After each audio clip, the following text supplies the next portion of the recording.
I'm CK. A little while ago I did a package from Amazon, a 5-in-1 electronics kit.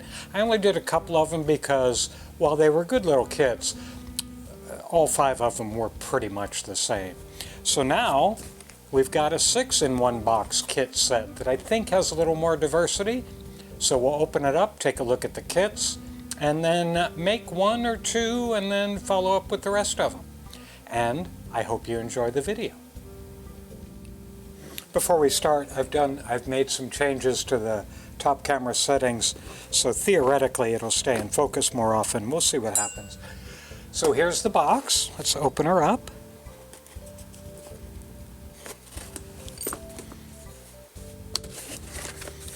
And here's a bunch of stuff. Looks like some good stuff. Here's a piece of paper. I wonder if it's got all the kits on it. I think it does. Let's see. Yep. It's got a power indicator light, infrared reversing radar, power amplifier, 8 people responder, and an electronic organ kit.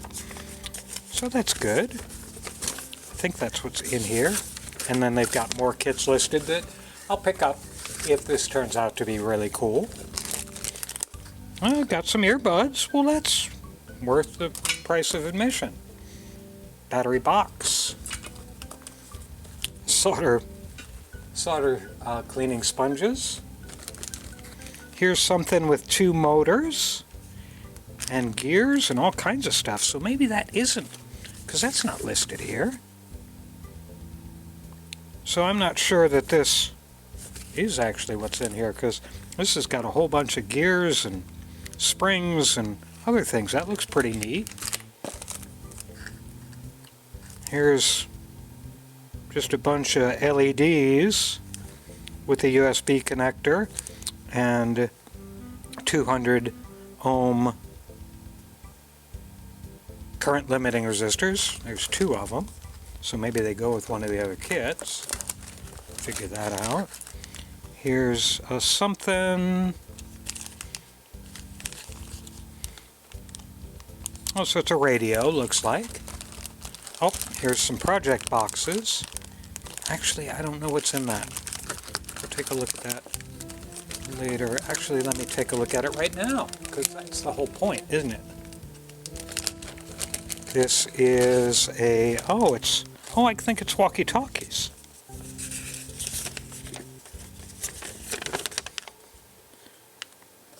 Yeah, it's little walkie-talkies. A pair of them. Well, that's kind of neat. And then we've got this little thing. Not knock any parts out as I take the paper out. Oops, I did just drop a part. It's a cap. Small disc cap fell out. This is a waveform generator, looks like. That's pretty neat. Yep, multiplex waveform generator. That's cool. And then the last one in here is a little Xmas tree. Anything else in the box? Nope. So that's it. That's 5 or 6. I don't know. I've lost count already because I'm silly. I mean, a waveform generator.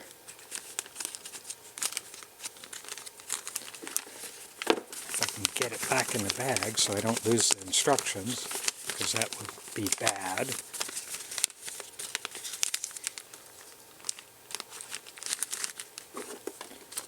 Waveform generator, Christmas tree. This is a little amp, I believe.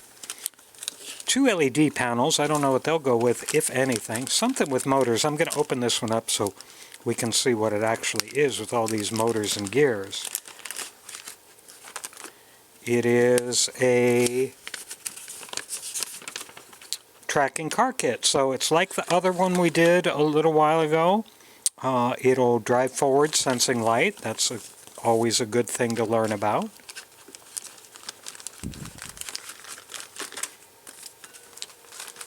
and the 2 walkie-talkies. Again, and again, a set of earbuds.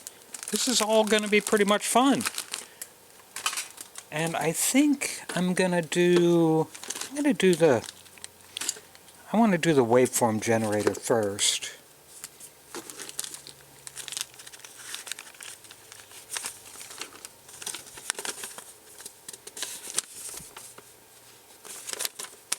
So I'm going to put these other ones back in the box for right now.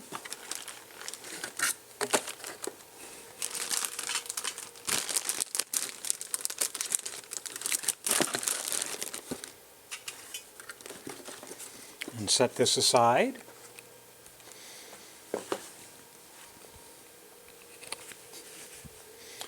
And now we'll look at what's going to be... Oh, and there's a SMD resistor I lost yesterday. And let's take a look at this. This is the waveform generator. And the board.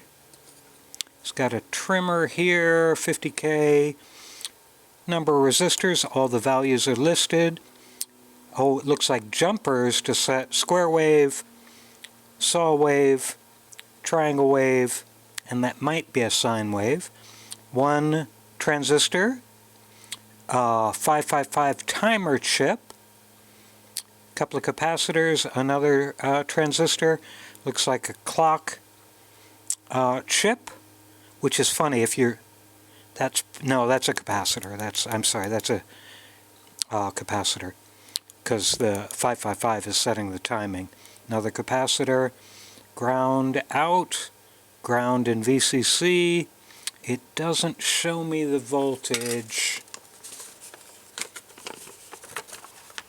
Voltage is not listed here, even though they've got a good schematic to show you how it's all working, to have the timer come out, poke stuff, and then trigger these transistors. And here's the assembly. Very, very nice. But again, it doesn't show... This says there are 5 sets of soldering kits. I thought there were supposed to be 6, but that's okay. It doesn't show what the power input is. We'll try it at 5 volts at USB power 4.55 volts just to see. So that's it. That's a good start to this kit set. So I'll get the soldering iron heated up and we'll get this thing put together. Nothing particularly unusual about the components in the kit. There's our 555 timer. Let's see if it's not. It's that kind of weird fake TI logo, but it's a 555 timer, so they're so ubiquitous. I'm not worried about a counterfeit not being any good. So we'll do the resistors first. Let's see what we got here. Got some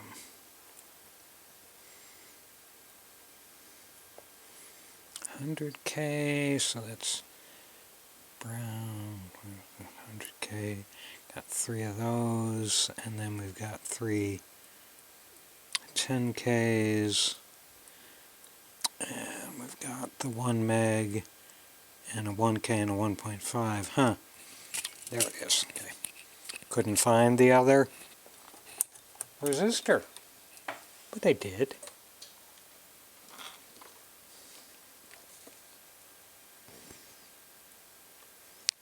I want to see what the tolerance on these 1Ks are. 0.997. That's not bad. So put the 1Ks on first, because that is what happens to be in my hand. And again, the board is marked with all the values, so it'll be pretty simple to put it together. So let me solder one of these down so we can see how the board takes solder.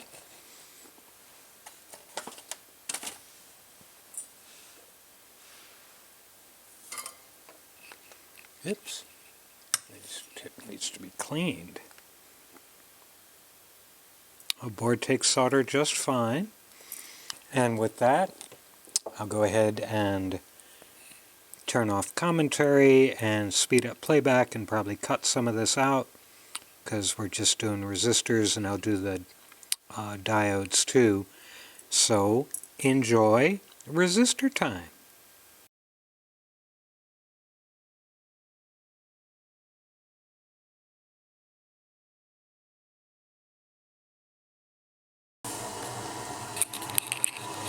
Okay, my water heater came on, so I'll go through some stuff pretty quickly and then go silent again on the output. I'm going to put the socket on, and as you can see, it's got a notch that matches the notch on the socket. So let me put that on. I'll rest it. Yep. Pins are a little snaggly. I'll straighten them up.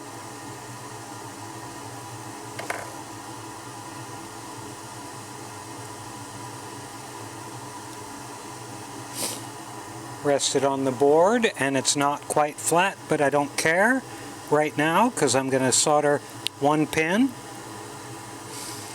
Lift it up and you can see it's not quite flat. So I will reheat that solder ball and it clicks into place. Now I'll solder the rest of the pins.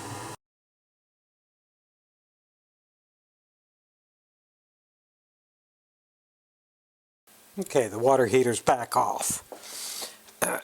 Let's see, where are we going to go next? I think we're going to put there are a couple of 104 decoupling caps. I believe that's what these are. Let me take a look. Yep, wrong side.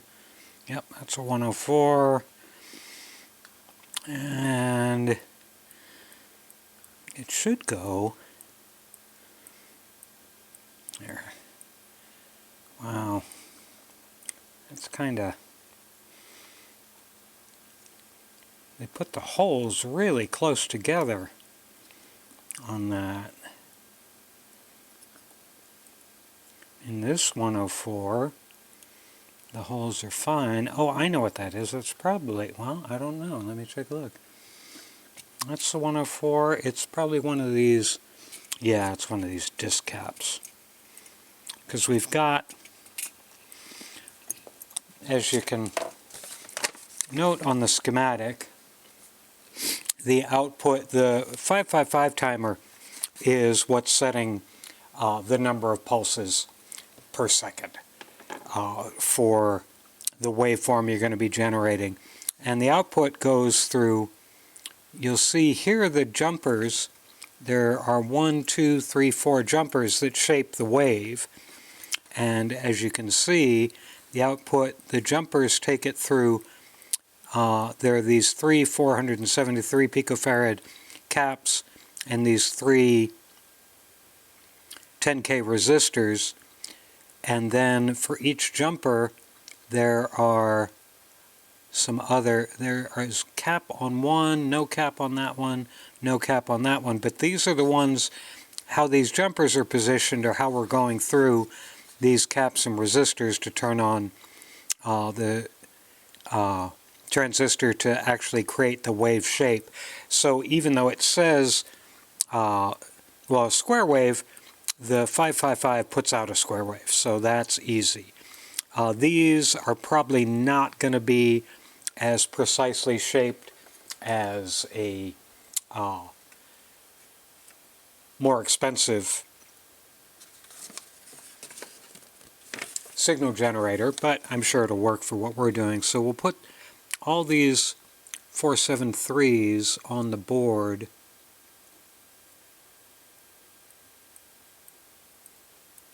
If I can get them through the little holes. And this is a 104. That's the 104 that goes here.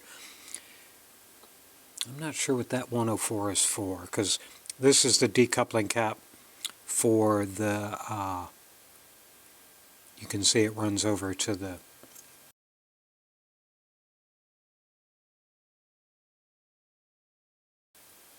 electrolytic capacitors on. They're both 4.7 microfarad. Good positive symbol on the board for where the long lead goes, and shaded area for where the short lead goes. which is comforting, makes things work very well. And these are these all, I've got, why do I have two transistors? Oh, I've got two transistors, and they're both 9013s. And while I'm here, I may as well put the variable resistor on it, because this variable resistor will set the rate of oscillation or clicks, pulses from the 555. Look up, if you're going to go forward with electronics or whatever, you really should take a look at what a 555 timer does. They are everywhere. They've been around since the 70s, but they're in your phone, they're in your refrigerator, they're everywhere. And basically, it'll use resistance and capacitance to set the rate at which it oscillates, which is why we've got a variable resistor on the board, because that will be how we're going to set the rate of the waveform we're producing as a signal generator. And again, there are many great resources who would explain a 555 timer better to you than I will, so I'm not going to try. Just go look some up. Again, even a simple one, even a 5-minute video on YouTube will give you enough information so you'll understand the fundamentals of how they work and why they are everywhere.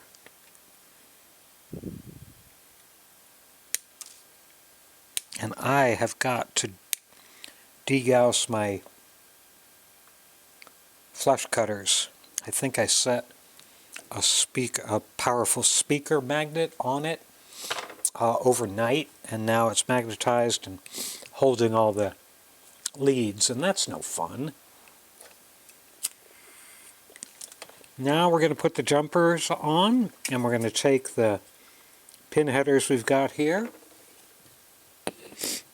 and cut them up into 4 2s. So that's 1. Oops. And I cut that badly. I shouldn't lose that pin. That was sloppy on my part. Get the next one right in the place it's supposed to be. 2, 3,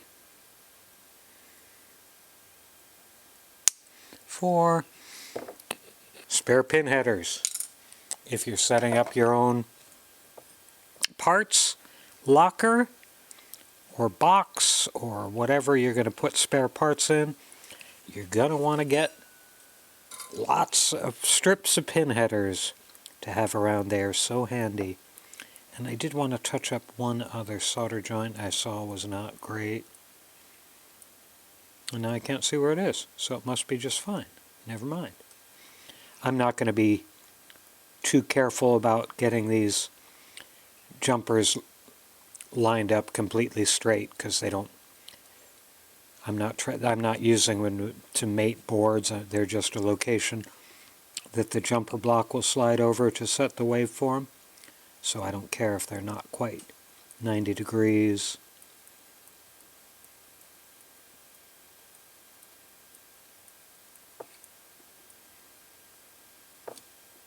Oops. I do have to get it through the holes in the circuit board. Probably should have gone from the inner one to the outer one, but I didn't. So that's all the bits and pieces. Now I'm going to get some wire to put into these holes. Just some 22 gauge solid wire.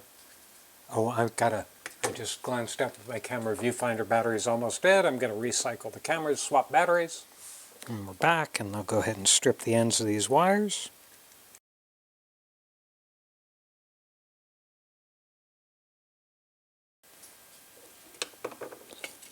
And now we'll put the 555 timer in, bend the legs in just a hair against the side of my workbench, and there's a notch on the chip that will match the notch printed on the circuit board and the notch on the socket, but I look primarily at the circuit board because I might have put the socket on backwards.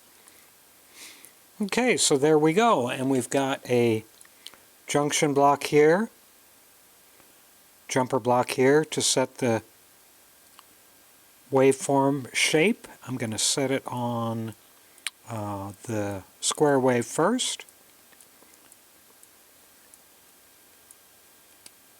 And now I'm going to take a little time and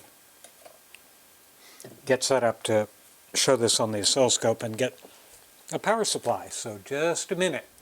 Zoom in a little bit again. Alright, so we got the right here, and I've got one of my little benchtop power supplies. I have a video of making one of these on the channel. I may link to it, I may forget. As I said, I'm going to try, let's try 4.6 volts, because I'm pretty sure I know that'll power the 555, and I'm pretty sure it'll give us the signal we want. So I'm going to clip on the ground and the positive, so it should be oscillating. Obviously, since there are no LEDs, we don't know if it's actually powered on, but we'll see in a second here. Let me bring up the scope on this video. And now, when I connect this probe, it should show us something. And there we go. It's showing us something.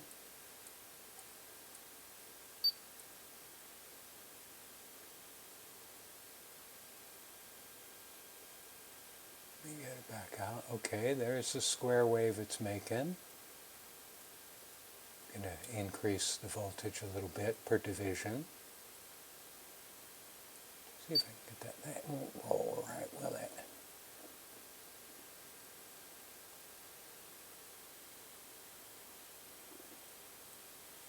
Yeah, it's jiggly, but that's what we're getting. So that's a square wave, kinda.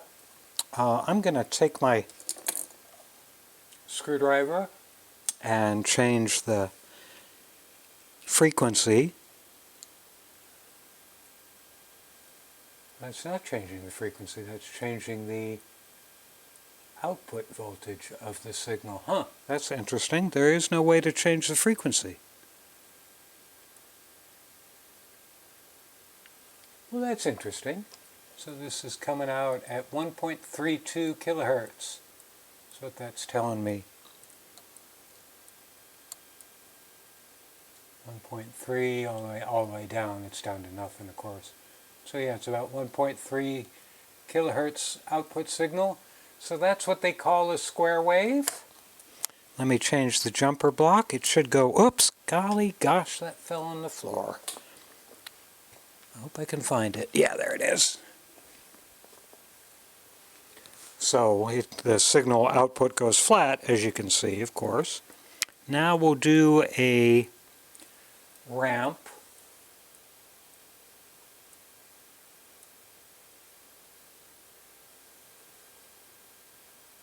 I guess that's kind of a ramp. It's not really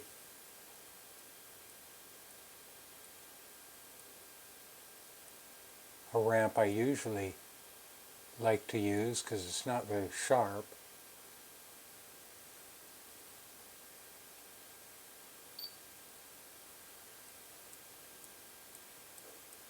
It's an interesting waveform. Now we'll do a triangle wave, hopefully. Oh, that's pretty good.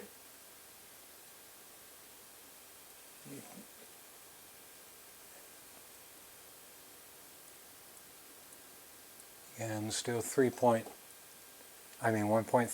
kilohertz. Now we'll see what their version of a sine wave is. Well, that's not very bad. That's not very bad at all. In fact, that's the best one. That sine wave looks really kind of nice. So this is a handy little device to learn I mean, first off, goes together very simply, and the schematic you can learn how. Where is that variable resistor?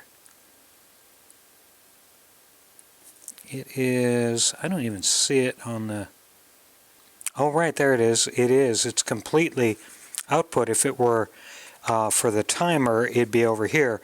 So these two resistors here, are R1 and R2, are setting the frequency of the pulses. That's where we're getting the 1.3, that plus this capacitor, and so that's interesting. I wonder why they vary the output voltage, but that's okay, I guess, if you want to insert a signal into a circuit. So that's really handy, and with the schematic and the board and the fact that on the back of the board the traces are very, very easy to follow, you can reverse engineer this or watch how it works very, very easily. And if you don't want to spend, you know, if you just want to spend like $3 on a signal generator, well, $3 and a little soldering iron work. You get one, and it's okay.